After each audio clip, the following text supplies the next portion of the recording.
Guys, welcome to my channel. स्वागत है आप लोगों का मेरी चैनल में। सो गाइस, जैसा कि आपको पता है कि भारत सरकार देश को हर संभव सुरक्षा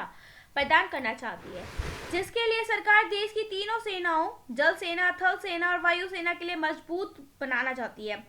एंड मौजूदा समय में देश में आए दिन रक्षा उपकरणों की खरीद देखने को मिलती रहती है। प्रधानमंत्री नरेंद्र मोदी के तीसरे कार्यकाल के शपथ ग्रहण करने के बाद से लेकर अभी तक देश की जनता को फाइनेंशियल ईयर 2025 के पूर्ण बजट की उत्सुकता थी, जिसे खत्म करते हुए फाइनेंशियल मंत्री निर्मला सीतारमण ने 23 जुलाई 2024 को देश के पूर्ण बजट की घोषणा की है। यह बजट 48 लाख मतलब 48.21 लाख करोड़ रुपए का था, जिसका सर्वाधिक हिस्सा रक्षा बजट के लिए आवंटित किया गया है। एंड आपको मैं बता दूं कि देश की तीनों सेनाओं के लिए अनेक उपकरणों की आवश्यकता है, जिसके लिए देश को रक्षा बजट में वृद्धि करने की आवश्यकता थी, जिसे पूरा करते हुए भारत की केंद्र सरकार ने 23 जुलाई 2024 को घोषित कर दिया था कि रक्षा बजट को पूर्ण बजट का 12.9% हिस्सा आवंटित किया जाएगा, जो बजट का उच्चतम आवंटन भी है। जैसे कि आपने देखा कि डिफेंस स्टॉक में हेल, भारत डायनेमिक्स हो गया एंड अदर स्टॉक्स जो 10% फॉल देखने को मिला था। लेकिन गाइस, मैं आपको बता दूं कि बजट जो डिफेंस सेक्टर के लिए निकल कर आया ना, बहुत ही ज्यादा शानदार देखने को मिला है। ठीक है, काफी अच्छी आप कह सकते हो चीजें देखने को मिली हैं बजट से रिलेटेड डिफेंस सेक्टर के लिए। एंड आपको बता दूं कि देश ने केंद्रीय बजट 2024-25 में रक्षा बजट के लिए 6,21,940 करोड़, मतलब आप ये कहीं भी चेक कर सकते हो, हिंदुस्तान टाइम्स हो गया, फाइनेंस, कहीं भी, इंडिया टुडे हो गया, आपको ये चीज देखने को मिल जाएगी कि नियर अबाउट 6,21,940 करोड़ रुपए अलॉटेड किए गए हैं। एंड वहीं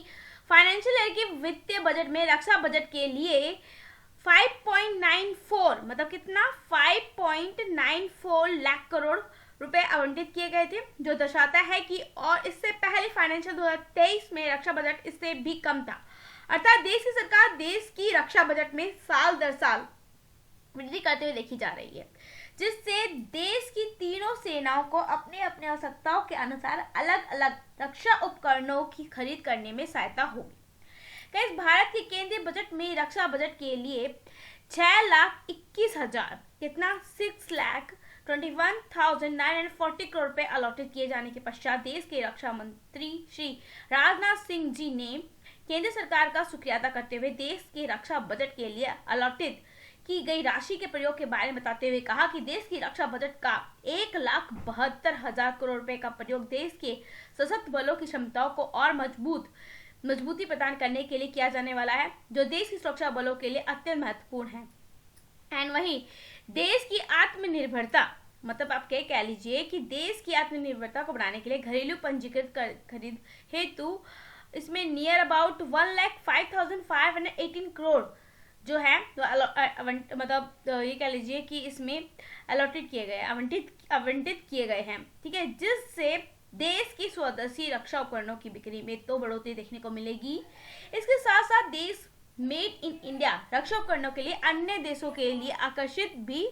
आकर्षित करते हुए देखी जाएगी, जिससे देश की रक्षा उपकरण निर्माता कंपनियां अपना व्यापार विस्तार कर सकेंगी। इसके साथ साथ देश की सीमा पर मौजूद सड़कों के लिए प्रदान किए जाने वाले अलॉटमेंट में 30% की वृद्धि की गई है, जिसके लिए BRO को 6,500 करोड़ रुपए का आवंटन किया गया है, जो देश की सीमावर्ती इलाकों में देश की सेनाओं के आवाजाही के लिए बनाए जाने वाले इंफ्रास्ट्रक्चर के कार्य में तेजी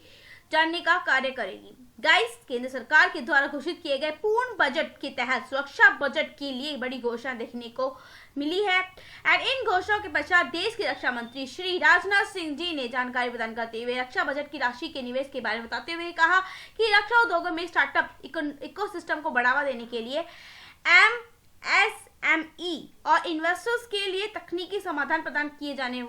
जाने के लिए आवश्यक होने वाले फाइनेंशियल पोर्शन के लिए आइडक्स नामक योजना की शुरुआत की गई है, जिसके लिए 518 करोड़ रुपए अलॉटेड किए गए हैं।